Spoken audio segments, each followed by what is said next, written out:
Good morning to all of you.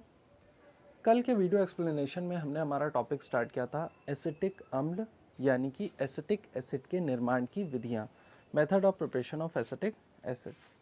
इसमें से हमने कल मॉडर्न मेथड पढ़े थे 2, और आज हम स्टार्ट करने जा रहे हैं ancient method of preparation of acetic acid. Ancient method का मतलब होता है जो हमारी पुरानी विधियां हैं जिनके द्वारा हम पहले से ही एसिटिक अम्ल जो है वो प्राप्त करते चले जा रहे हैं।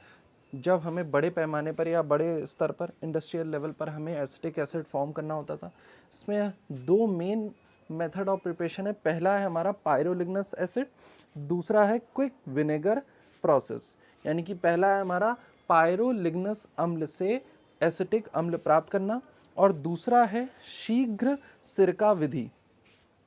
सबसे पहले स्टार्ट करते हैं पायरोलिग्नस एसिड में क्या होता है। पायरोलिग्नस एसिड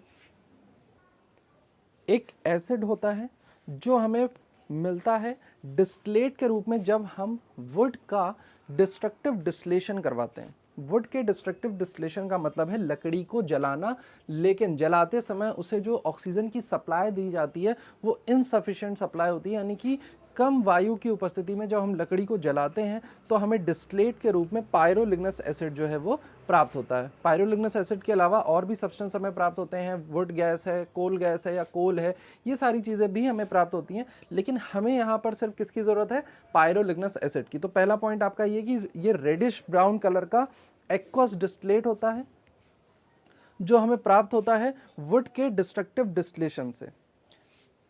पायरोलिग्नस एसिड जो होता है इसमें 9 से 10% एसिटिक एसिड होता है, 2 से 3% मिथाइल अल्कोहल होता है, 0 to 5% एसीटोन होता है, रेस्ट वाटर होता है, और बाकी के सब्सटेंस जो है इसमें प्रेजेंट रहते हैं। तो हमें सिर्फ इसमें जो मिक्सचर है इसमें से क्या निकालना है, एसिटिक एसिड निकालना है हमें। एसिटिक एसिड निकालने के लिए हम क्या करते हैं, पायरोलिग्नस एसिड को कैल्शियम हाइड्रोक्साइड, जिसे हम मिल्क ऑफ लाइम यानी कि चूने का पानी कहते हैं, इससे जब रिएक्शन कराते हैं अपने पायरोलिग्नस एसिड की, तो उसमें जो एसिटिक एसिड है वो कैल्शियम एसिटेट के रूप में क्या हो जाता है, क्रिस्टलाइन हो जाता है, यानी कि क्रिस्टलीय रूप में हमें प्राप्त हो जाता है। फॉर्मूला होता है CH3COO का होल ट्वाइस Ca। ये यहाँ पर आप देख सकते हैं, ये बना हुआ है CH3COO का whole twice Ca crystalline form में, साथ में वाटर जो है वो फॉर्म हो जाता है।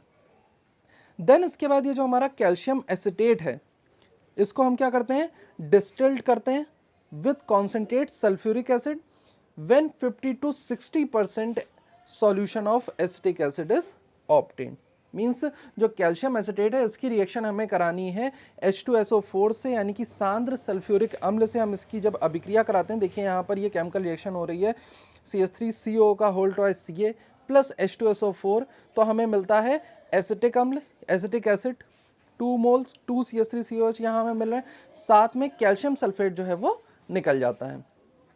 यहाँ एक पॉइंट लिखा हुआ है 50 to 60% solution of acetic acid, यानी कि इस अभिक्रिया द्वारा हमें जो एसिटिक एसिड एसिटिक अम्ल प्राप्त हो रहा है वो कैसा है, वो अभी डाइल्यूट है नेचर में, उसमें कॉन्सेंट्रेशन सिर्फ 50 से 60% है, जबकि हम चाहते हैं 99 से 100% प्योर एसिटिक एसिड प्राप्त करना। तो इसके लिए हम क्या करेंगे, इसके लिए जो ये डाइल्यूट एसिड होता है इसको सबसे पहले आपको कराना होता है न्यूट्रलाइज। न्यूट्रलाइज कैसे करेंगे, तो कोई भी एसिड है उसको न्यूट्रलाइज कर सकता है एक बेस। तो देखिए यहाँ पर हमने नीचे CH3COH की रिएक्शन जो है NaOH से कराई है, और इसको जब हम हीट करते हैं तो सोडियम एसिटेट के फॉर्म में ये क्रिस्टलाइज हो जाता है। वैसे तो आपने पढ़ा हुआ है कि एक एसिड और एक बेस जो है वो जब रिएक्शन करते हैं तो सॉल्ट और वाटर बनता है, लेकिन हम यहाँ पर क्या कर रहे हैं, हम सॉल्ट और वाटर का जो मिक्सचर होगा उसको क्रिस्टलाइज कर लेंगे, और उसको क्रिस्टलाइज करने के बाद भाई सॉल्ट क्या बनेगा, CH3COONa, यही तो सॉल्ट के फॉर्म में बनेगा, और साथ में हमें वाटर प्राप्त होगा। तो हमने उसको क्या कर लिया, क्रिस्टलाइज कर लिया। तो क्रिस्टलाइज करने पर हमें सोडियम एसिटेट जो है वो क्रिस्टलाइन रूप में प्राप्त हो जाता है।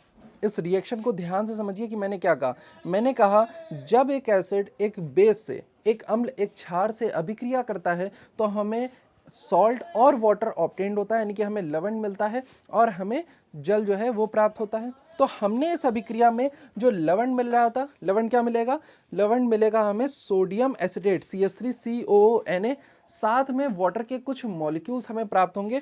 तो उन वाटर के मॉलिक्यूल्स और उस सॉल्ट को यहाँ पर हमने देखिए क्रिस्टलाइज कर लिया है सोडियम एसिटेट के रूप में। तो हमें प्राप्त हो गया सोडियम एसिटेट क्रिस्टलाइन फॉर्म में। और अब हमें क्या करना है, हमें फिर से इसका डिस्टिलेशन करना है, यानी कि इसका आसवन करना है कॉन्सेंट्रेट H2SO4 की उपस्थिति में। और अब जब आप अपने सोडियम एसिटेट, जो क्रिस्टलाइन सोडियम एसिटेट है, उसका कॉन्सेंट्रेट H2SO4 की प्रेजेंस में डिस्टिलेशन करते हैं, उसका आसवन करते हैं, तो हमें क्या मिलता है CH3COOH। अब ये जो CH3COOH होता है ये 100% प्योर होता है, 100% शुद्ध एसिटिक अम्ल हमें प्राप्त हुआ है। और इस तरह से जो हमें एसिटिक एसिड मिलता है उसको ग्लेशियल एसिटिक एसिड के नाम से जाना जाता है। यहाँ पर ये वर्ड ग्लेशियल क्यों आया, इस बात को भी क्लियर करते हुए चलते हैं। एक्चुअली में जो हमें 100% प्योर एसिटिक एसिड मिलता है वो जैसे ग्लेशियर्स जो होते हैं हमारे नॉर्थ पोल पे या साउथ पोल पर, जो ग्लेशियर हैं, जो बर्फ़ के बड़े बड़े पहाड़ होते हैं, तो उसमें उनका जो कलर होता है सफ़ेद कलर होता है जैसे बर्फ़ का, वैसा ही कलर का हमें एसिटिक एसिड प्राप्त होता है।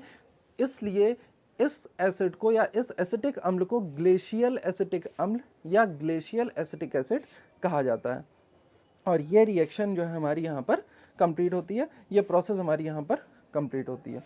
तो इस तरह से पायरोलिग्नस एसिड में मेन प्रोसेस क्या थी, मेन प्रोसेस थी कि सबसे पहले आपको क्या करना है, वुड का डिस्ट्रक्टिव डिस्टिलेशन कराना है, उसको मतलब ऑक्सीजन के इनसफिशिएंट सप्लाई में उसको हीट करना है, तो आपको पायरोलिग्नस एसिड प्राप्त होगा।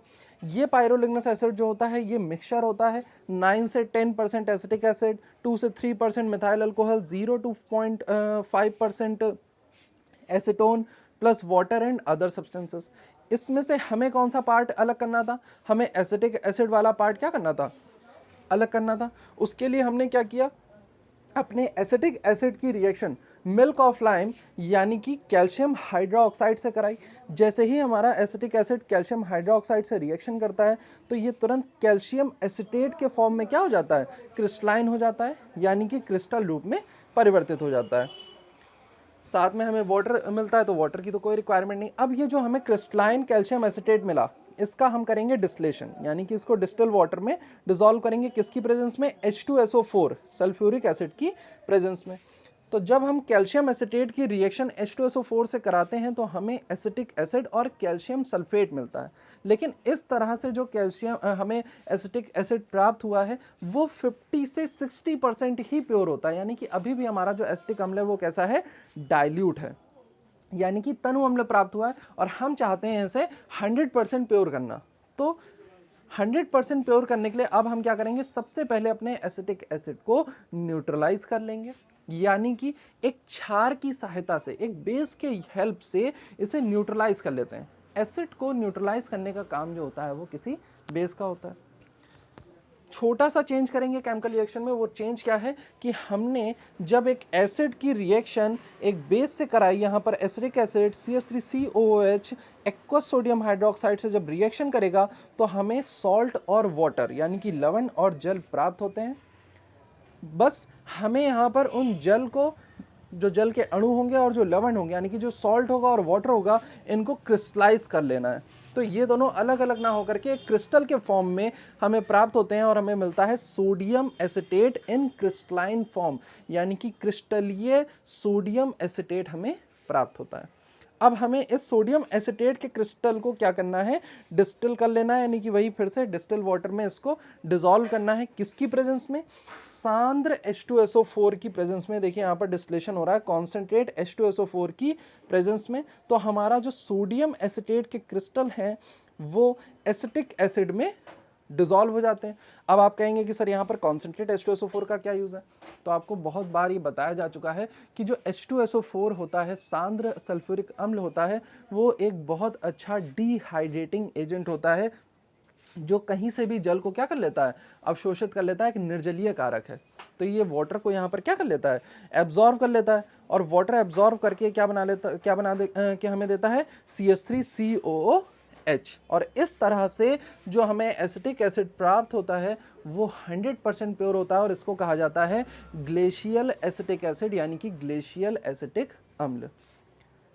ये जो पायरोलिग्नस एसिड से एसिटिक एसिड प्राप्त करने की जो विधि थी, क्योंकि ये पूरी थ्योरेटिकल है, इसके आगे आने वाली क्विक विनेगर प्रोसेस भी थ्योरेटिकल है, इसलिए इसे आपको बुक से एक्सप्लेन किया जा रहा है। बाकी जो आपकी केमिकल रिएक्शंस हैं वो आपको प्रॉपरली कॉपी में ही एक्सप्लेन की जाएंगी एंड होपफुली आपके स्कूल ओपन हो गए तो आप स्कूल में पढ़ने आएंगे। तो ये मत सोचिएगा कि सर बस आपने नरेट कर दिया, मैं नरेट नहीं कर रहा हूँ, मैं एक एक प्रोसेस इसीलिए आपको बता रहा हूँ कि एक्चुअल में प्रोसेस होती क्या है। अब इसी चीज़ को हिंदी में देख लेते हैं।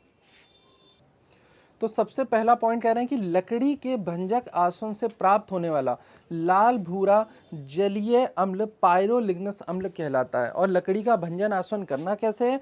तो लकड़ी के भंजक आसवन के लिए लकड़ी को ऑक्सीजन या वायु की अनुपस्थिति या कम उपस्थिति में जलाना होता है, जिससे लकड़ी से हमें बहुत सारे उत्पाद प्राप्त होते हैं, जैसे कि कोयला है, कोल गैस है, वाटर गैस है, ये सारे उत्पाद प्राप्त होते हैं। साथ में एक उत्पाद होता है हमारा पायरोलिग्नस अम्ल, और इसी पायरोलिग्नस अम्ल से हमें क्या बनाना है? हमारा एसिटिक अम्ल हमें प्राप्त करना है।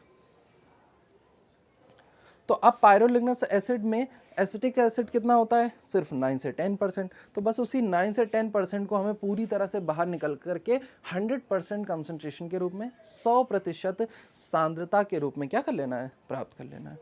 इसके लिए क्या करना है? सबसे पहले जो पायरोलिग्नस एसिड आपको मिला लकड़ी के भंजक आसवन से, उस पायरोलिग्नस एसिड में जो एसिटिक एसिड है, तो आप पूरे पायरोलिग्नस एसिड की क्या कराएंगे? रिएक्शन कराएंगे कैल्शियम हाइड्रोक्साइड यानी कि चूने के पानी से। ये देखिए यहाँ पर ये जो एसिटिक अम्ल है उसका चूने के पानी से जब अभिक्रिया होगी, अब ये एसिटिक अम्ल अलग से नहीं है, आपको सिर्फ रिएक्शन में बताया जा रहा है कि पायरोलिग्नस अम्ल के अंदर जो एसिटिक अम्ल उपस्थित होगा, जो एसिटिक एसिड प्रेजेंट होगा, वो जब चूने के पानी से अभिक्रिया करेगा, कैल्शियम हाइड्रोक्साइड से जब रिएक्शन करेगा तो बनाएगा ठोस कैल्शियम एसिटेट।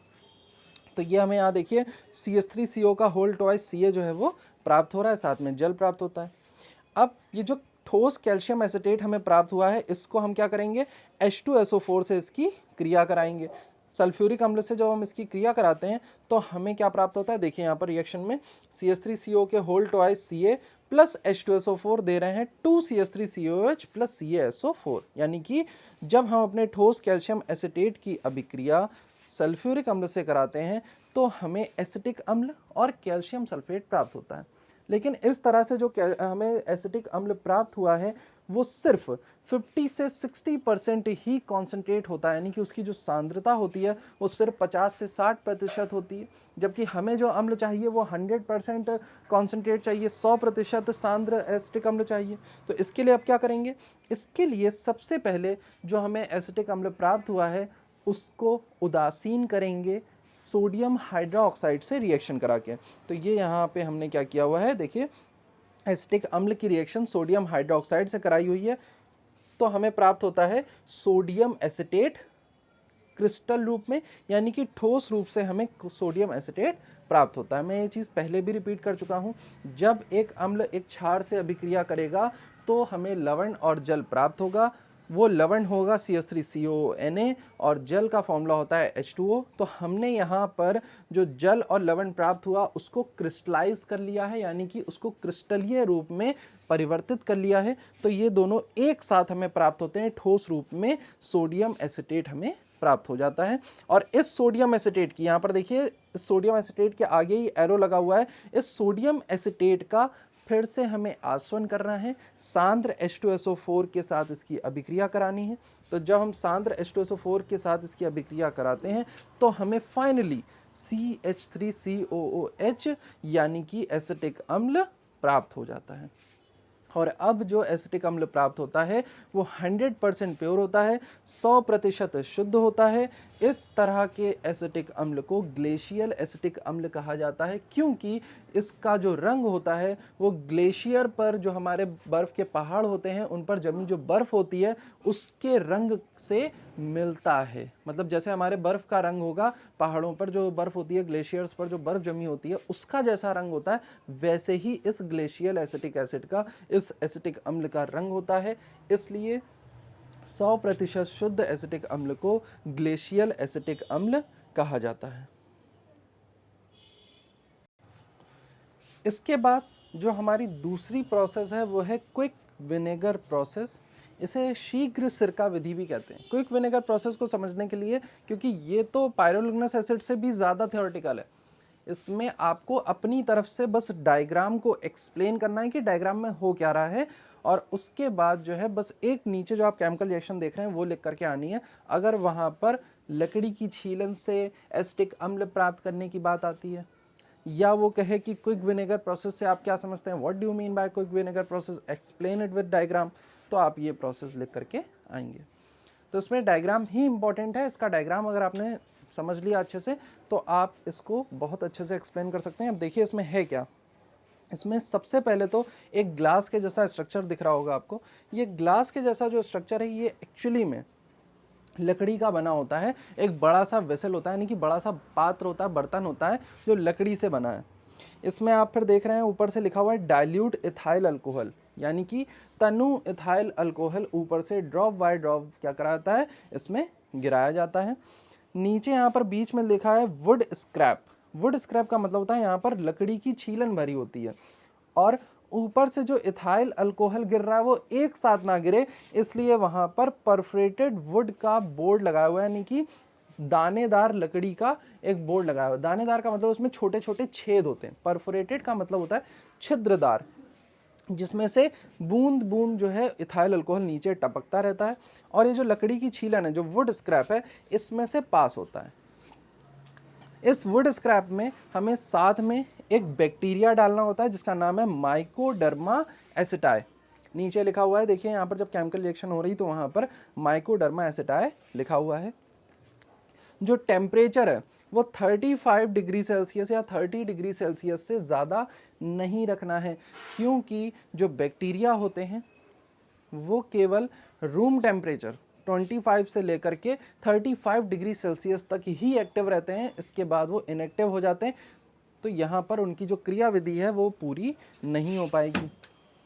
फिर नीचे उसके बाद डायग्राम में देखिए बना हुआ है एयर इनलेट। एयर इनलेट का मतलब होता है छोटे छोटे छेद बने होते हैं जिसमें से हवा क्या हो सके, पास हो सके। तो इस अभिक्रिया में हवा की क्या आवश्यकता है, हवा की आवश्यकता यह है कि जो बैक्टीरियाज उसके अंदर हमने डाल रखे हैं वो उस एयर से ऑक्सीजन को यूज़ करके क्या करेंगे, अपनी रेस्पिरेशन करेंगे, ताकि वो लाइव रह सकें, ताकि वो जिंदा रह सकें। फिर उसके नीचे हमने क्या लगाया हुआ है, परफोरेटेड वुड बोर्ड। फिर से वही हमने लगा दिया है कि वो छिद्रदार लकड़ी लगा दी है, ताकि बूंद बूंद करके जो एसिटिक अम्ल है वो नीचे कलेक्ट होता रहे। ये जो इस तरह से हम क्या करते हैं, टैप लगा हुआ है, उसमें से जो विनेगर फॉर्म हो रहा है, जो एसिटिक अम्ल मिल रहा है, उसको कलेक्ट कर लेते हैं। नॉर्मल तरीके से अगर आप इथाइल अल्कोहल से एसिटिक एसिड बनाने जाएंगे तो आपको 2 से 3 महीने लग सकते हैं, लेकिन इस विधि द्वारा हम 6 से 7 दिन में ये जो एसिटिक अम्ल बनाने की जो प्रोसेस है उसे कंप्लीट कर सकते हैं। तो डायग्राम तो आई होप कि आपको समझ में आ गया होगा। एक लकड़ी का स्ट्रक्चर बनाना है, वेसल ग्लास के जैसा स्ट्रक्चर होना चाहिए, इसमें 2 जगह पर परफोरेटेड वुड बोर्ड लगाने हैं, यानी कि छिद्रदार लकड़ी के बोर्ड लगने हैं। उनका काम क्या है, ऊपर से जो इथाइल अल्कोहल आ रहा है उसके गिरने को कंट्रोल करना कि वो बूंद बूंद टपक सके, और नीचे जो है जो एसिटिक अम्ल प्राप्त हो रहा है, जो एसिटिक अम्ल बन रहा है, उसको बूंद बूंद करके क्या करना है, कलेक्ट कर लेना है। ये इसका काम है। यहाँ पर बीच में क्या भरी हुई है, हमने लकड़ी की छीलन भरी हुई है, यानी कि वुड स्क्रैप भर दिया है, जिसके थ्रू जो हमारे बैक्टीरिया हैं वो वहाँ पर डेवलप होंगे, वो उत्पन्न होंगे, वो अपना नंबर बढ़ाएंगे भी, और इसके साथ ही अपनी क्रियाविधि को पूरा करेंगे। टेम्परेचर कितना रखना है, 25 से 35 डिग्री सेल्सियस तक रखना है। जो बैक्टीरिया यहाँ पर उपयोग करना है वो है माइकोडर्मा एसिटाई, उस बैक्टीरिया का नाम है। और एयर इनलेट वहाँ पर बने हुए हैं ताकि जो बैक्टीरिया हैं वो रेस्पिरेशन कर सके, यानी कि श्वसन की प्रक्रिया करके जिंदा रह सके। इसके साथ ही यहाँ पर हमें बैक्टीरिया के खाने के लिए, भाई बैक्टीरिया हैं तो खाना भी तो खाएंगे, तो उनके खाने के लिए भी कुछ सब्सटेंस जो है ऐड करने होते हैं। अब इस प्रोसेस को स्टार्ट करते हैं तो आपको और अच्छे से ये चीज़ समझ में आ जाएगी। देख लेते हैं। तो कह रहे हैं क्विक विनेगर प्रोसेस जो है इसको जर्मन प्रोसेस के नाम से भी जाना जाता है। इस मेथड में जो एसिटिक एसिड है उसे विनेगर से सेपरेट किया जाता है। जो पूरी प्रोसेस आपने अभी पढ़ी, बैक्टीरिया का जहाँ पर यूज़ आ जाए तो समझ जाइएगा जो प्रोसेस है वो फर्मेंटेशन की प्रोसेस है, यानी कि हमें इथाइल अल्कोहल का फर्मेंटेशन कराना है, किण्वन करवाना है। एपरेटस जो यूज़ होता है वो क्या होता है, एक लार्ज वुडन वैट होता है, बड़ा सा लकड़ी का बर्तन होता है, जिसमें ऊपर और नीचे, टॉप और बॉटम में परफोरेटेड बॉक्स जो है परफोरेटेड बोर्ड जो है वो लगा होता है, यानी कि छिद्रदार उसमें लकड़ी लगी होती है। वैट में वुडन शेविंग्स जो है वो भर दी जाती हैं, साथ में उसमें थोड़ा सा ओल्ड विनेगर यानी कि पुराना सिरका जो होता है वो भी डाला जाता है। ध्यान यहाँ पर ये देना है कि जो पुराना सिरका आप उपयोग करेंगे उसकी कंसंट्रेशन 15% से ज़्यादा नहीं होनी चाहिए, यानी कि उसकी सांद्रता जो होनी चाहिए वो सिर्फ 15% होनी चाहिए। 15% सांद्रता से मतलब ये है कि 100 ml अगर आपका विलियन है तो उसमें सिर्फ 15 ml आपका विनेगर होना चाहिए, आपका सिरका होना चाहिए, और 85% यानी 85% उसमें जल होना चाहिए। तो वो जो विलियन होगा वो यहाँ पर आपको विनेगर का यानी कि सिरके का डाल देना है। पुराना सिरका जो होगा वो करेगा क्या, वो क्रेडवन की प्रक्रिया को बढ़ाता है। इसीलिए जो विनेगर हमें नॉर्मली 2 से 3 महीने में प्राप्त होता है वो इस विधि द्वारा 6 से 7 दिन में या बहुत ज़्यादा 8 दिन में प्राप्त हो जाता है। फिर देखिए यहाँ पर एक लाइन लिखी हुई है कि dilute alcoholic solution containing growth nutrients. यहाँ पर आपको जो अल्कोहलिक सॉल्यूशन ऊपर से डालना है वो तनु होना चाहिए, और उसमें साथ में क्या प्रेजेंट होने चाहिए, growth nutrients like aluminium sulphate और एल्यूमिनियम फॉस्फेट फॉर फर्मेंट्स। फर्मेंट्स का मतलब कि जो क्रिडवन के लिए आप कीड़े ही उपयोग कर रहे हैं, जो बैक्टीरिया यूज़ कर रहे हैं उनकी ग्रोथ के लिए, ताकि वो उसे खा करके ग्रोथ कर सके, क्योंकि जितनी ज़्यादा बैक्टीरिया की ग्रोथ होगी उतना ही शीघ्रता से हमारा जो एसिटिक अम्ल है, जो विनेगर है, जो सिरका है, वो प्राप्त होता है। रिएक्शन का टेम्परेचर जो है वो 25 से 30, यहाँ पर 35 से 40 हो गया है, ये गलत है। टेम्परेचर जो है वो 25 से 30 या 35 डिग्री सेल्सियस तक ही रहेगा। तो ये हमारी होती है क्विक विनेगर प्रोसेस। ये जो प्रोसेस है ये आपको अपनी लैंग्वेज में, मतलब मैंने कहा कि डायग्राम को आपको एक्सप्लेन कर देना है, और रिएक्शन जो है वो बस इतनी होनी कि जो इथाइल अल्कोहल है वो ऑक्सीजन से रिएक्शन करेगा। यहाँ पर नीचे देखिए केमिकल रिएक्शन दी हुई है आपकी, CH3COH का CH3CH2OH जो इथाइल अल्कोहल है वो ऑक्सीजन से रिएक्शन कर रहा है माइकोडर्मा एसिटाई के प्रेजेंस में, यानी कि जो बैक्टीरिया उसका नाम है माइकोडर्मा एसिटाई, उसकी प्रेजेंस में ये रिएक्शन होती है और हमें जो है एसिटिक एसिड और वाटर जो है वो प्राप्त होता है। ये जो एसिटिक एसिड होता है ये हमें विनेगर के रूप में प्राप्त होता है। अब विनेगर में जो एसिटिक अम्ल होता है उसकी सांद्रता सिर्फ 10 से 15% होती है। तो हमें इसको 100% प्योर करने के लिए फिर से जो हमने पायरोलिग्नस एसिड में किया था, क्या किया था कि जो हमें एसिटिक अम्ल मिला था उसकी अभिक्रिया सबसे पहले हमने सोडियम हाइड्रोक्साइड से कराई थी, जिससे हमें क्रिस्टलीय सोडियम एसिटेट प्राप्त हुआ था, और फिर उस सोडियम एसिटेट की अभिक्रिया हमने सांद्र H2SO4 से कराई थी। मैं प्रोसेस आपको दिखा देता हूँ। ये देखिए यहाँ पर लास्ट में जो रिएक्शन लिखी हुई है, CH3COH plus NaOH give CH3CONA.H2O, और फिर उसका आसवन कराया गया H2SO4 की प्रेजेंस में, तो CH3COH प्राप्त हुआ। तो बस ये अभिक्रिया आपको यहाँ पर कंप्लीट करानी होगी जब आपको इथाइल अल्कोहल से एसिटिक एसिड प्राप्त हो जाएगा, क्योंकि वो जो एसिटिक एसिड है वो सिर्फ 10 से 15% उसकी सांद्रता है, और हम चाहते हैं कि हमारी जो सांद्रता है, जो कॉन्सेंट्रेशन हो वो कितनी हो, 100%। तो बस जो एसिटिक अम्ल मिलेगा उसको आप उदासीन कर लेंगे, उसको सोडियम हाइड्रोक्साइड से उसकी अभिक्रिया कराएंगे, और सोडियम हाइड्रोक्साइड से अभिक्रिया जब कराएंगे तो आपको सोडियम एसिटेट मिलेगा, और सोडियम एसिटेट को जब फिर से सांद्र H2SO4 से या आपके कॉन्सेंट्रेट H2SO4 से आप रिएक्शन कराएंगे तो आपको प्योर एसिटिक एसिड 100% शुद्ध एसिटिक अम्ल प्राप्त हो जाएगा। तो ये आपकी दो प्रोसेस थी, पूरी थियोरेटिकल थी, इसलिए आपको ये बुक से एक्सप्लेन की गई हैं। इसमें अगर आपको कोई भी प्रोसेस समझ में नहीं आई है तो आप पूछ सकते हैं, एंड परेशान मत होइएगा कि सर पूरा थियोरेटिकल था, कुछ समझ में नहीं आया, क्या हुआ इसमें। तो ये है ही बेटा थियोरेटिकल, इसमें डायग्राम को समझ करके और थ्योरी को समझ करके अपने अकॉर्डिंग ही आंसर लिखना होता है। आपको बुकिश लैंग्वेज लर्न नहीं करनी पड़ेगी, ना ही मैं कहूँगा कि आप इसको पॉइंट बाय पॉइंट जैसे बुक में दिया हुआ है वैसे याद करिए। Okay class, thank you.